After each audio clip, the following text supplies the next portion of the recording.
Only when all of the magical dragon orbs are gathered together can the Kumite once be formed again. This is spoilers. I actually laughed at that. That's funny. See, like, the Venn diagram of people who appreciate Disney movies and appreciate Bloodsport are two distinct circles with Stevie standing in the middle, so I didn't know if that would work very well. I'm glad you They're liked like my it. two favorite things in the world, so you nailed it. After all your Jean-Claude Van Damme stuff recently, it totally makes sense. There was a wonderful thread I saw on a website of Jean-Claude Van Damme pictures that I have bookmarked. Hit me up. But that is the voice of Renee, so you know why we're here. It's a new Disney movie. Very exciting. We're talking about Raya and the Last Dragon. Raya and the Last Dragon. So let's introduce our hosts. We already heard a lot of their voice. We'll say who you are, where you're recording from, and what's a good question? What do you think is a fair price for a new movie on a streaming service? Disney Plus lists Raya and the Last Dragon at a steep $30 for a digital copy after you're already paying the monthly fee for the streaming service. So who you are, where you're recording from, and what you think is a fair price point for a new movie. Stevie, let's start with you. Man, oh man. So, I hate to do this, but this is Stevie recording from Elkhart. I kind of understand the $30 price point just because we're still in the middle of a pandemic and animated movies are so insanely expensive to make. Man, I would wish they were closer to like 20 for an animated film and 10 for a live action, because I feel like paying 30 for Mulan was highway robbery at its finest. So I'd say, yeah, 20 for an animated, I totally understand, and probably 10 for a live action. Can you imagine that bastard mouse made us pay $30 for the worst version of a different movie in Mulan? Oh, God. It's fucking It's marketing so bad. genius. Josh, you're up next. This is Josh from Goshen. I love everything you guys are saying. It's hilarious. I think the $30 price point is about right, especially since it does become, quote, free on their platform later. I just think you and us and everyone needs to do a better job of not paying for those crapola ones, man. Like, let's buck them out of that with the free market and make them stop making shitty remakes. And not that I'm necessarily fawning over Raya, but so much more enjoyable than one of the live action remakes in my mind. I'll go next. This is Pappy, recording from Louisville, Colorado. The only thing I wish is that if you paid the $30, you also got the special features later, right? That seems fair to me. Like, literally the only reason I buy physical media is, one, to potentially steal the audio for this podcast. Two would be to watch these special features that come with it. And if I'm paying $30 for a digital copy, it's going to be free later on. It should come with a little bit of a bonus. But last but not least, like I said, Renee, our Disney correspondent, where are you tonight? How are you feeling for the audience at home? And what do you think is a fair price for Raya and the Last Dragon? So, I actually watched Raya and the Last Dragon maybe 18 hours after I was in a car accident. Jeez. So, I sat in theaters. I was really comfortable, though. And I chose theaters specifically as opposed to staying at home because it was half the price. Ooh. I do think that 30 is fairly steep. I mean, I'm all in with Disney Plus. I bought the 3-year prepaid plan. And so for me, it's, what do I get for the $30? If it's the film only, I'm with Pappy. I want the special features. I want, the actor commentary. I want a little extra for what I'm paying. Instead, I want it now. And I feel that $20 is more reasonable and fair. And so my sister-in-law shares my account with the kids, and I told her, hey, I'm not buying it. And they said, oh, how much is it? And they go, oh, it's actually cheaper for us to go to the movie theater than to pay that for us to have it at home. That makes sense. But for some families, the $30 price tag is actually more affordable than going to the theater. So it really it varies. Josh, you recently saw Storks with Awkwafina. How much did that cost you? How much did that set you back? You have 1 million kids. That can't be cheap. Well, we rented at the theater for a birthday, so it was one person's gift, and they paid that lump sum. I think it was like $140 to see Storks. So really just cost you your time. Storks grossed $180 at the box office that weekend. So. 140 of us, and I think there's literally like 16, including like small kids spread out. So like do the math, and it's not that crazy terrible. But like UFC and like... Good point. They charge $60 for their pay-per-views. That's highway robbery. And everyone steals it, though. That's why Dana White calls out streamers unsuccessfully and looks like a fool all the time. By stealing, you mean just you watch the GIF of the knockout the next day? Like the 2-second GIF, the whole thing summed Do you remember when up. people, in the heyday of Periscope, when people would just point their cell phones at the TV and Periscope the main event every night? Which is fucking chaos. But we're not here to talk about UFC or Storks. No, we're not. We're here to talk about a different Aquafina vehicle, Raya and the Last Dragon. Stevie, as one of our most predominant Disney experts, you, myself, and Renee are still the only podcast in the history of podcasts to do a review of every single Disney movie in one episode. Let's go. How does this fit in with the Disney canon? You know, what's different about it? Where does it fit in? We're in a new era, right, of Disney. We're probably post-Renaissance at this point. We are, and I love Raya and the Last Dragon just because I feel like Disney animation has been outside of Ralph Rex the Internet. I feel like they've been on an absolute tear as far as animated films have gone.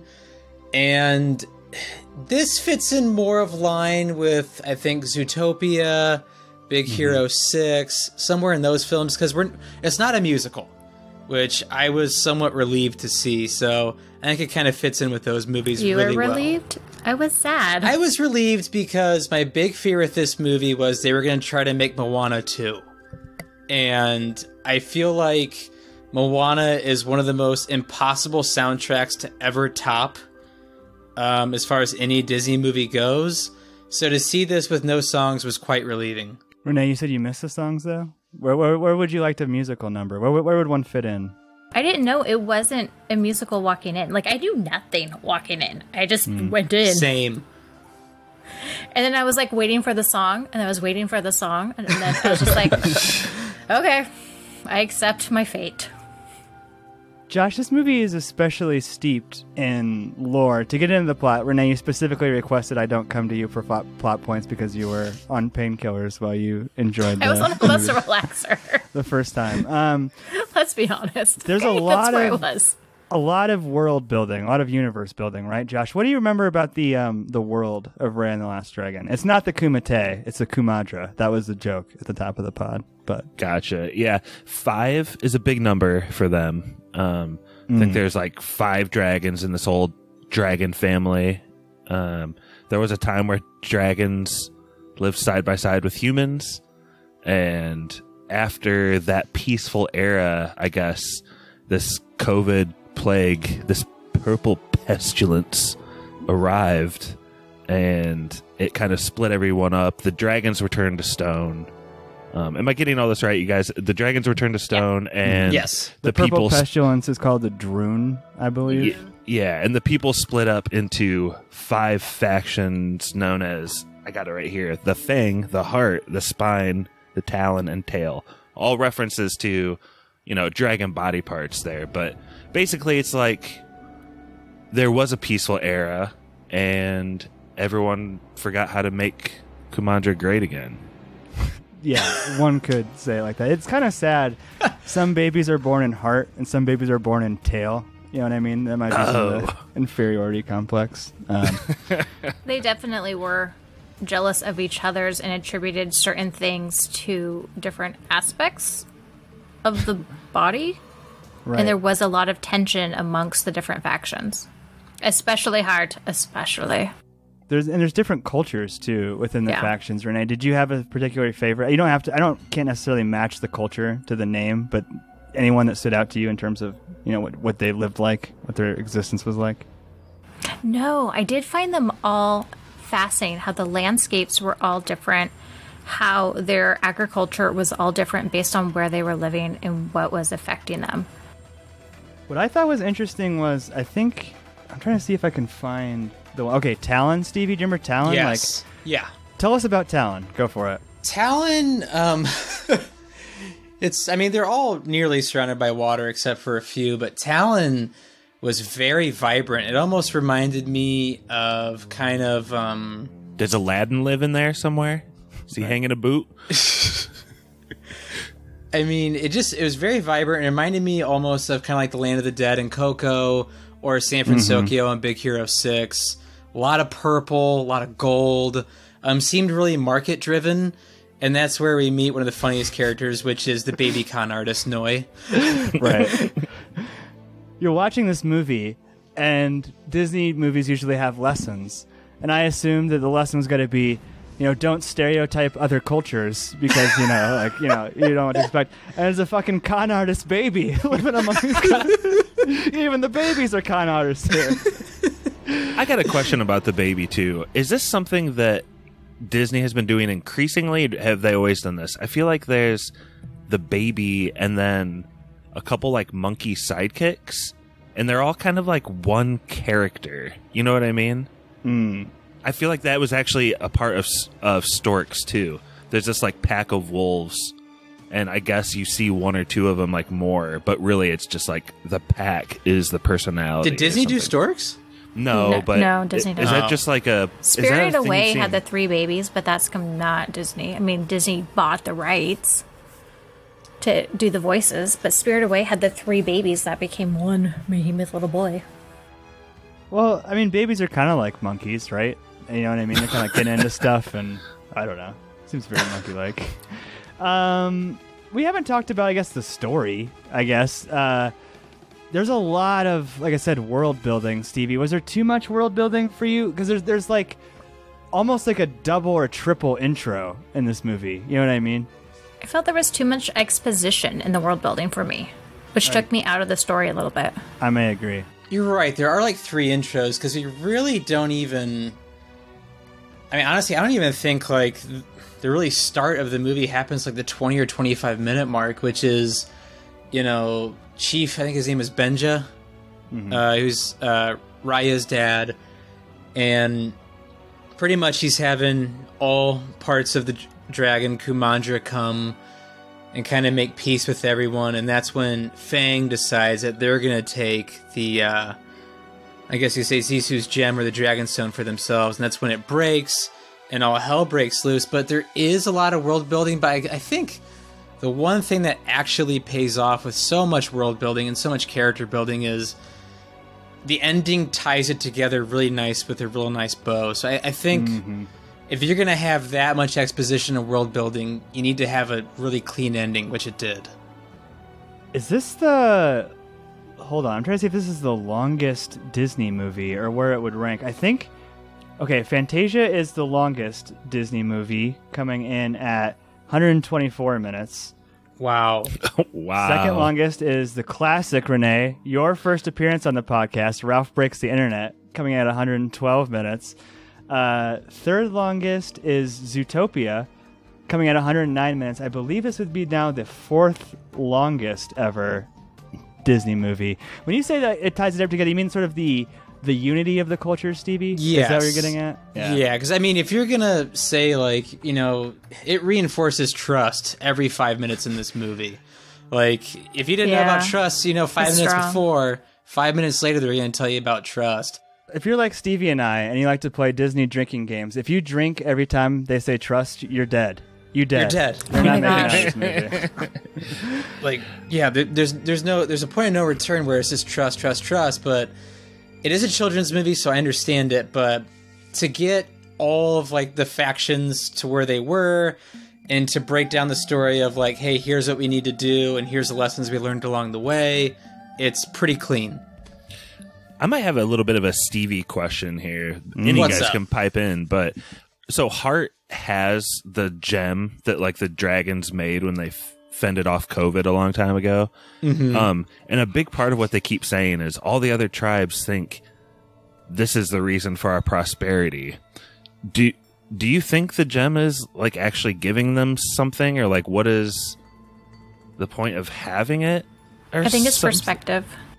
Like, I guess if it's not doing anything for them, couldn't they like pass it around like a traveling trophy or something? I just don't understand why they're so dead set. Like an Olympic But the torch? gem is Sure. in the heart, Josh. The gem is for the location of where the event happened. Yes. And so it's specific to that site. And they're That's protecting why it. it's called heart. That is the thing, though, about watching these movies at home on a streaming service, because Ray's Ba says they're jealous of us because they think the heart or the gem gives us power. And Rhea goes, but that's ridiculous. It doesn't. I paused and I went, how the fuck could you even know that, Rhea? How could you possibly know it doesn't give you abundance? Yeah. Like, unbelievable. Brainwashing. That's how she, quote, knows. But I can see other factions that are, have less watery plethora of agriculture. They have more hardship. And so the perspective is that this is the result of what they have. So, like, not to tie each one. So, like, one of them lives in, like, the north, I guess, like the winter lands. Yes. Renee, do you remember those people at all? I don't remember which. Is that Head? Yes, Or not they were head. the people that are very large and tall. Did Renee just unwittingly give a clue, though? Like, if there's that much more water at the heart, and that's, like, this particular dragon's speciality, Uh-huh. maybe they did get power from that gem. It was, like, bringing water in. Sorry. But Not to then be there was the conspiracy. other faction that was literally had water around it. Yeah, And they were surrounded by water. they had water, too. Sorry. There's water everywhere and not a drop to drink. Well, that's what bothered me. Okay, two things. One, water is not just fucking liquid water. Snow Correct. is water, and fog is water. The one people Correct. lived amongst snow. How did the druid or whatever druid get up to them? And if the one dragon can literally make it rain, how did he not like just fight him off with the rain the whole time? Ooh, like signs? Just get them wet? I mean, this is what you're supposed to do with Disney movies, right? Cinema sends them, and every frame applauds them to death. That's exactly how it's supposed to work. Sorry, Renee. Do you want to talk about the snow people? I just want to run through the different cultures real quick. It reminded me of Game of Thrones with the North Watch, that they were kind of up there by themselves, isolated, and cut off, just trying to survive with what they had available. Angry people too, living up to the stereotype. Well, they have a cold chip on their shoulder from the snow.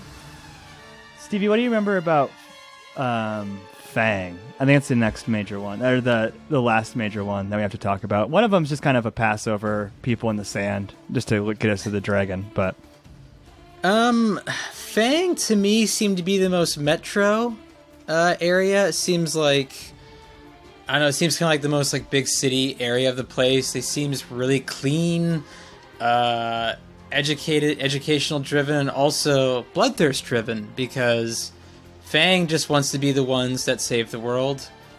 I mean, they want the world saved, but they have to be the ones that do it. I liked how it was. They weren't the villains, they were more antagonists, and they wanted you to believe they were villains, though.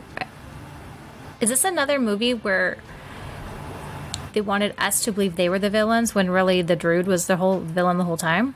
the real friends are the druid we made along the way. I don't know, Renee. We've talked about this, and of course, the great Lindsay Ellis has a video on this. Which is why I bring it up. Is this just further sign that the Disney villain's dead, and that it's always going to be couched in like they have this actual their motivations? I guess are a little bit unclear to me. Right? They want to expand their land, which is why they want the orb or something. Did you guys pick up on that? They're having too many babies. I don't know, Renee. Is the Disney villain dead though? That's the real question here. I mean, I felt once the Druid was fully going through, that felt like it was the villain. But for a while, it felt like the mother and daughter of Fang was directing you that these could be villain adjacent, but not. And so it threw me off a little bit, but I don't think it was a true villain like we saw in the Golden Age and Silver Age of Disney. I think Disney is moving away from that trope, and they're trying to be a little bit more all-encompassing. It's not so black and white anymore. They're trying to get more into teaching areas of gray, which is why we trust the people that we don't like. It's almost more that Disney is shifting into, quote, man, woman in this case, versus nature, right? In both the case of Moana and this, it's more of a existential, natural threat to their way of life that's going to require people to work together or something like that. I was feeling that too. Stevie, is a Disney villain dead for you? I don't know. I feel like Ernesto de la Cruz really brought it back. But that's Pixar, though. That's not the same thing. I know, but I don't know. He was such a good villain. I mean, he murdered his best friend and tried to murder his best friend's great-great-grandson. I mean, there was a villain in Zootopia, right? The sheep? The sheep. She was an actual legit villain. There was legit villains in Frozen 2. That's true. That's true. This reminds me a lot of Frozen 2 in terms of the universe building. Did you think that at all, Stevie? Yeah. I was getting that too. I was getting vibes of that too. I can't say the Disney villain is dead. I do think, though, the kind of black and white, there's nothing good or we can't sympathize with these villains in the 90s. I think that is probably dead. But I do think that Disney villain is still alive. Someone who's very alive and well. Alan Tudyk. Let's run through a couple characters. Renee, did you like the cute Tuk-Tuk armadillo pillbug, as Wikipedia describes him? Yes. I wanted to tickle his little tummy. And the whole time I kept trying to figure out who the voice is, because I immediately knew a couple voices off the bat, but that one I couldn't quite pinpoint, and so I was always curious to see who it was. And to no surprise, it was Alan. You gotta love him, right? Like, he's like almost like the John Ratzenberger now of Disney movies, where I just want him to play some random critter in every movie and try and find his voice. Didn't he remind you of Ray riding along with BB-8 in the desert at Yes. the beginning? I was getting that. Huge for it, too. vibes. Yeah, definitely. Well, speaking Another of Disney property. Speaking of Rey, Josh, Rey, played by another Star Wars character, Kelly Marie Tran. What did you think of her performance in this? The much maligned, I'd say, Kelly Marie Tran after her appearance in The Last Jedi, unfairly so. Not her fault. Not her fault. Cyberbullied, which is, like probably the lowest possible thing you could do. Like, can you imagine, Josh, writing a mean comment on someone's Labyrinth YouTube video and cyberbullying them that way? We pretty much experienced the same kind of hardships. But what do you think about her in this movie? Well, if she sees a role that's that bad, her agent's got to tell her to turn it down, like The Last Jedi. Like, you don't take that role. But okay, anyway, I should not have come to you for this. This was a joking. mistake. This was a mistake. I'm sorry. You guys are completely right. Like, nothing bad about her, and I love her voice work in this movie. I think she's one of the strongest characters in that way. I think this might be a good way to segue, though, into the animation itself. Segue.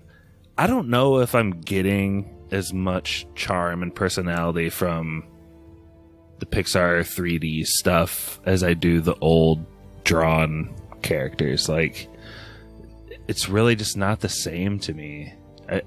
It's a little plasticky. It's super well done. There's a lot of beautiful shots, but just like the people and the faces, I think there's something missing.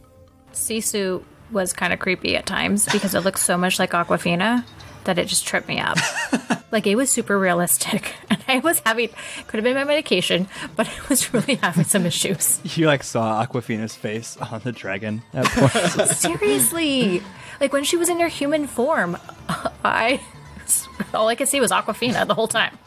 Stevie, but to Josh's point, is the old ways being dead? Do you feel like something's missing? No. This movie gets a pass for me because of how much of this movie was done from people's homes. Like, good point. They weren't in a studio. They weren't on the Disney lot, all in a group saying, "Oh, this looks good, this looks good, this looks good." They were Zooming and doing work on their own. Like, all the voice acting were done in, like, these people's closets at their houses. Daniel J. Kim recorded from his house in Hawaii, which he loved. He also messed up his first recording, but he loved it. Kelly Marie Tran built like this small booth in her closet and recorded all of her lines from there. So I could see where this movie is maybe missing a little bit of charm, but the idea that 400 people were working from home and brought this all together is amazing to me. Like, the term, we've talked about this so many times, so apologies, audience, but the term animation is an umbrella term, right? That encompasses different aspects of animation. And it's somewhere like there's set design, there's character design, there's literal acting, right? There's all of those parts like encompass the animation. I think the universe building, like sort of what we see in terms of the animals and the set design is great. I don't know if there was ever... Steve, was there a shot to you that like really stood out though? You know what I mean? What I call like a wallpaper shot? Like I would clip that out and put that as my desktop background?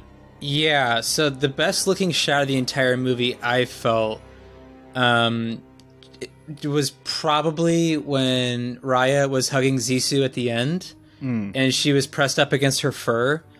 Like, that fur looked so realistic, along with kind of like the armored plates around Raya's wrist. It looked really neat. They did have really good fur animation. Yes. I agree with that scene. I like the one where they're on the boat and there's all those fireflies around them and they're waiting to see if the... What's her name? From Fang. Gemma Chen, maybe?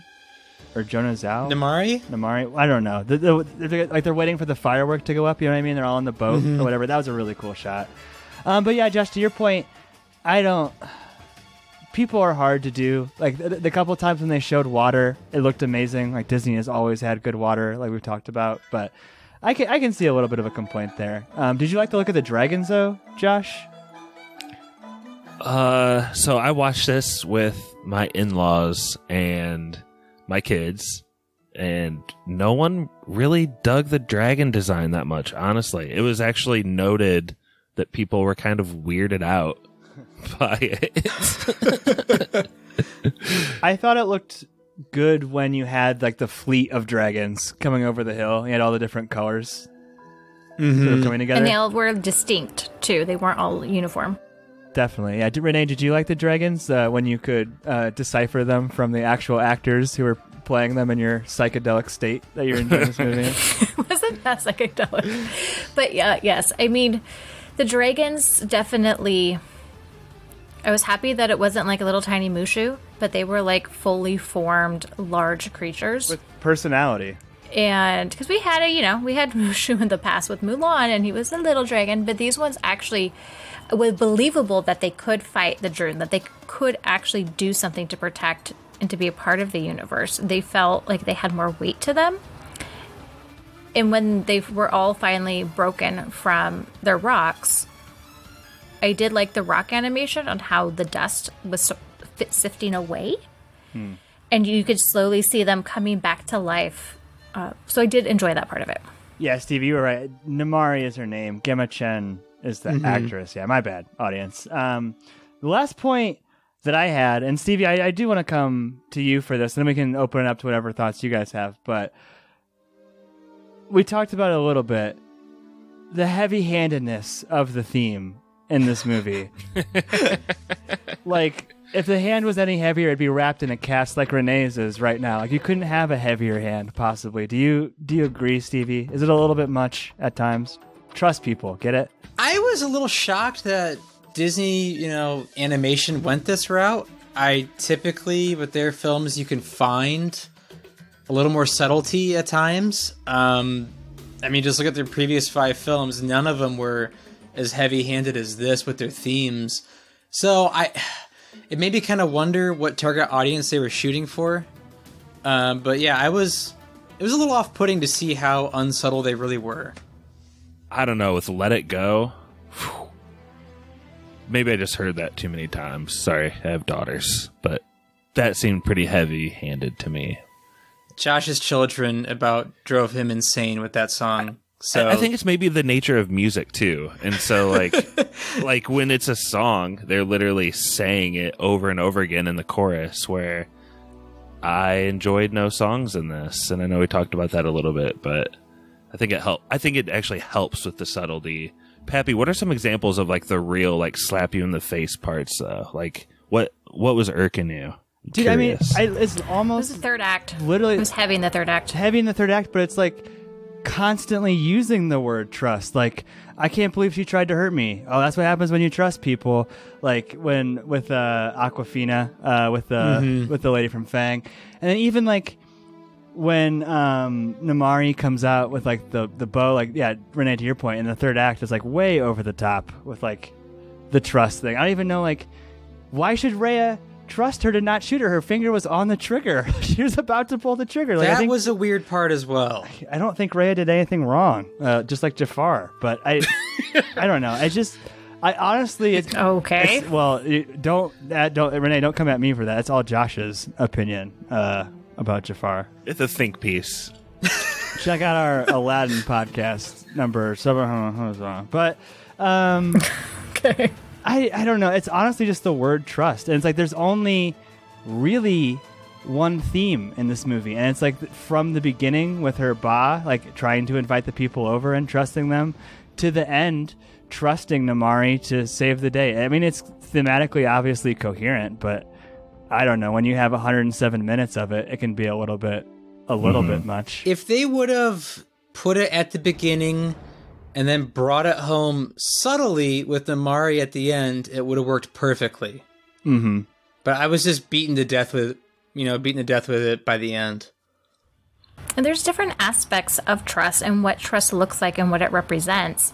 And instead, they just gave us the word over and over rather than showing us, which we know Disney is fully capable of showing us. I mean, Rapunzel and her hair, go back to the podcast and my love for it. It's the trusting the hair to heal and do the power.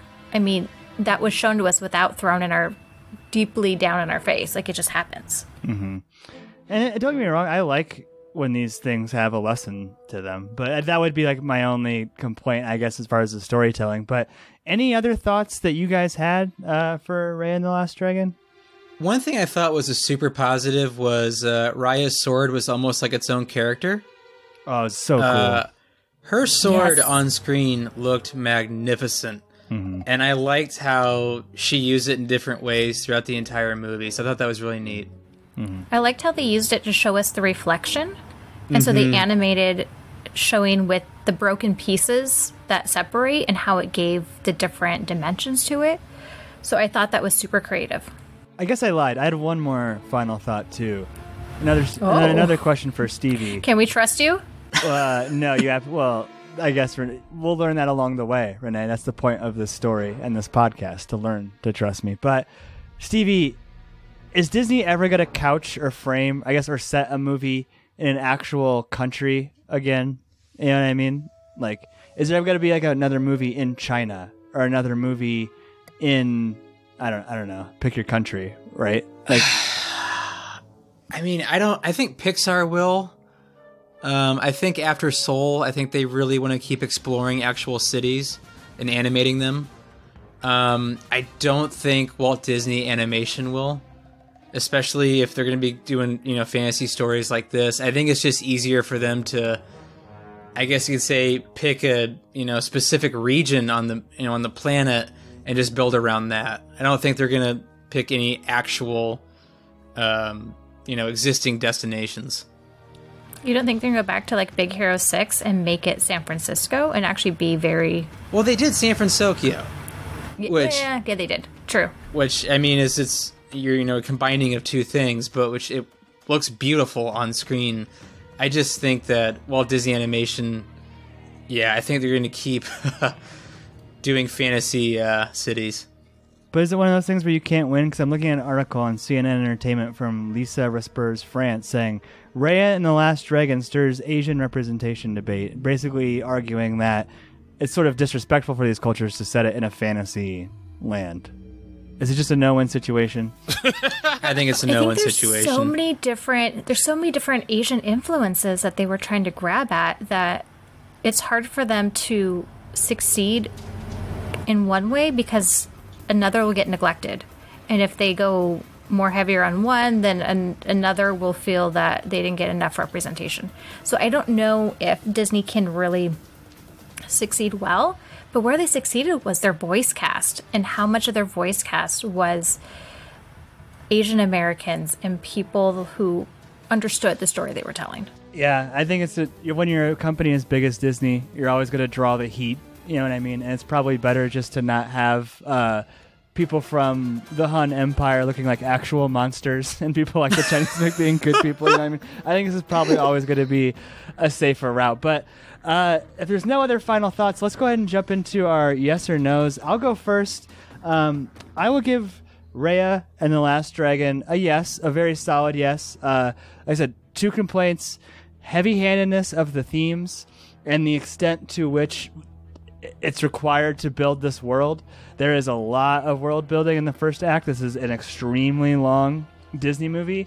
I wouldn't consider this top tier Disney, but this is also the oldest animation studio in the world. So to be top tier Disney is to be one of the greatest animated movies ever made. Raya and the Last Dragon isn't one of the greatest animated movies ever made, but it's a step in the right direction. It's a million times better than some Frozen 2 bullshit or some Ralph Breaks the Internet bullshit. I'm wondering what the mix is going to be of new story, of like investing in creating new properties and harvesting the properties that they've already created. I wonder if it's going to be a 2 for you, 1 for me going forward. I really hope not.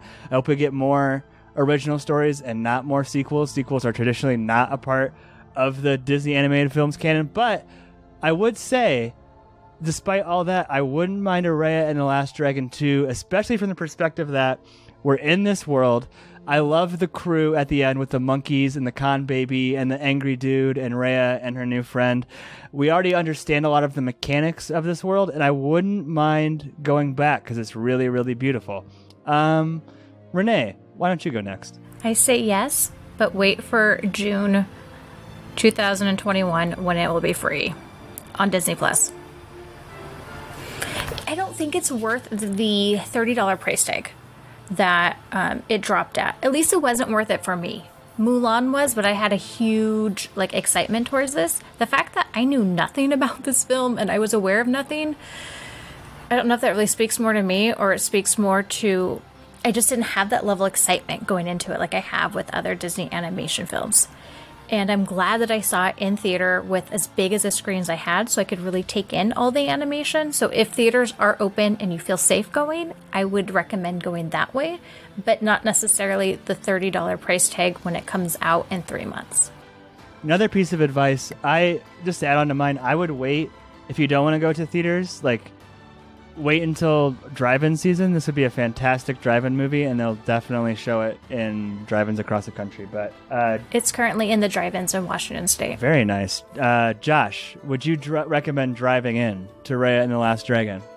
Driving in specifically? That's a weird I don't know. couch question. I don't know. What's your yes or no? He was trying to transition and it failed. Josh, what's your yes or no for Raya and the Last Dragon? Hard edit point there. Probably not. Though. Thanks, Chuck Freebie. Hey, Segue. Hey now. Hey now. Hey now. I'm going to have to go ahead and give this a pretty soft yes. It was really fun to watch it with my kids, and there was a couple times where they were scared and sprinted out of the room, all three of them, so that was great. But they weren't necessarily dying to see it again the next day or the day after or anything. You know what I mean? But man, I think what Stevie said earlier really softened me to it. Really thankful to see a new something creation in the era of COVID. And Pappy, to your point about this isn't just some remake. This feels new, even if it does beat you over the head a little bit. So I'll give this a yes. And thanks for having me on tonight, boys. I like how it's become a new tradition, Josh, on the Disney movies. It's a lot of fun. I don't know as much as you masters in Disney, but it's fun. I don't know if I want other people in on our fun. I don't know if I can trust them or not. Renee, I'm sitting right here. Did you not watch the movie You Have to Trust? But We have to trust. last but not least, a man who I would trust my life to. A much better transition this time around. Stevie, the audience probably trusts you more than anyone. What do you give Raya and the Last Dragon? I'm not done talking yet. I'm going to keep going. But Stevie, go ahead. Go. I'll give this a solid yes. I'm with you, Pappy. It's good to see something original out of Disney that's not, Wreck-It Ralph 2 or, Frozen 2. And unfortunately, I think we're getting a Zootopia 2 Why? at some point within the next year. Why? Yeah, it's a good movie. I like the animation a lot. I like the voice cast quite a bit. It is heavy-handed at times, but maybe this movie isn't, for my age demo. Maybe it's for somebody that's much younger. I just enjoy animated, Disney animated movies a lot.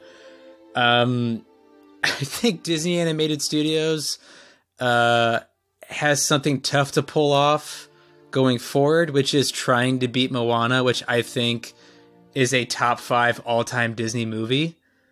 But I hope they keep doing original stuff. And also, Pap, I wouldn't mind if this actually got a sequel down the road, because I think the world is built really well. And I think they could explore something and do something more subtle next time. So I will give this a subtle yes. I mean, a solid yes. Yeah, my only hope would be is that they keep the crew together. Don't fall into the sequel trope of we finally got this great crew of people together. Now let's split them up Let's and learn break more them about up. Mitchell. Yeah, this is the squad. I want to see a dragon fight in the sequel. Like, I want to see the dragons really, stand up. You're projecting an evil dragon potentially. Is that what you're saying right now? Maybe. And also, if you're listening to this pod and you like Kung Fu films or Kung Fu on screen, the martial arts and the action in this movie is top notch.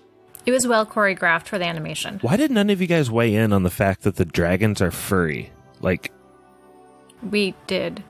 yeah, but really though? I mean, You said it looked cool, but the dragons are furry. I think that's more of an Asian tradition though for dragons, right? yeah, I thought they weren't Really? like super Yeah. scaly. For sure. You gotta be warm. Gotta have a little bit of extra, insulation. They get cold. Fair enough. Josh. Let's go. My bad. Educated. Well, hopefully we educated you, good audience, on Raya and the Last Dragon tonight. I think consensus, don't pay $30 for it maybe, but probably a yes overall. Josh, Stevie always does this to me. I'm going to slowly do this to you so you know Oh, no. what's coming. So you have plenty of time to think about it. I'm not going to throw it to Stevie because I know he refuses to type in www.trello.com in his URL for any reason. But Josh, for our good audience, what's coming down the pipeline? What can they look forward to? What you have to look forward to is you probably haven't listened to our full WandaVision series. Go back and do that. It's a great series. You should watch the show and listen to our spoilers if you haven't. Good times. But in the future, Pat, man, Maximum Overdrive is coming out soon. It's such a good podcast. I don't want to hype it up too much, but my God, what a clusterfuck of a movie that movie is. What a good time. A mixture of yeses and nos. I'll give it away. There's no consensus on Maximum Overdrive. But what else is there, Pap? There's like just some good stuff. We're trying to do all these Patreons and get caught up. Mm-hmm. And what's awesome is every Patreon movie so far has been a blast to record. So fun. And surprisingly good content, I feel like, right, Stevie? Like, those are good eps. Yeah, they're fantastic apps. They're actually turning out a lot better than I thought they would. Trying to see here what we're going to be recording in the future. We got a lot. Holy smokes. I will say one thing about those. You don't get anyone like Brett getting like super defensive over their movie because it's just someone else picks. Not as much tension. This gives me so many ideas to make you guys do some absurd movie, That's the thing, Renee. For only $5, we are beholden to record a podcast on any movie you want. So the leverage is all yours. Would I be part of that process is the real key. We have traditionally invited friends of the pod on episodes they request in that format. So yes, you would be invited to attend in the whatever torture you subjugate us to. You'd have to watch that as well. I guess that's what I'm saying. I'll make Pappy do a musical. I love musicals. What are you talking about? I know.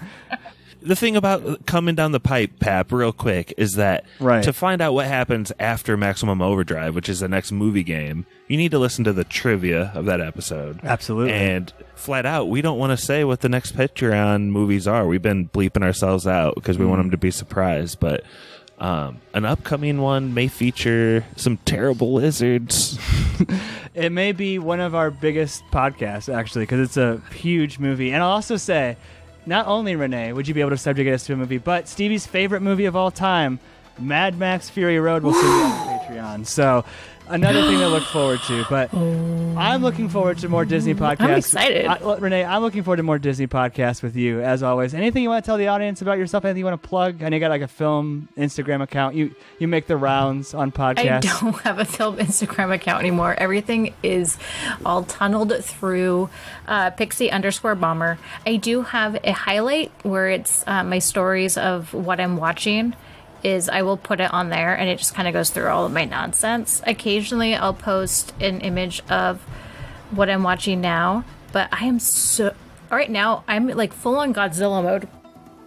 And I've been watching so many different Godzilla movies, waiting for Godzilla vs. Kong. Because I don't know if you guys know, but I'm clearly Team Godzilla. It's because I'm a little bit radioactive sometimes. I relate to that monster. Like Imagine Dragons.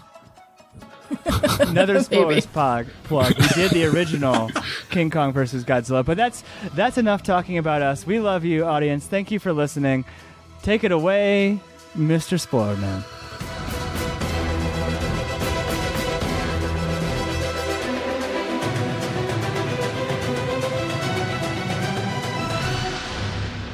Special thank you to our patrons.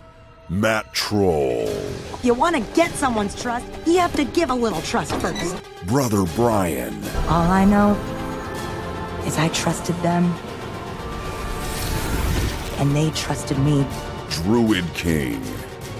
Listen, if we don't stop and learn to trust one another again, it's only a matter of time before we tear each other apart. Nick. It's not about her magic, it's about trust. What? That was Spoilers.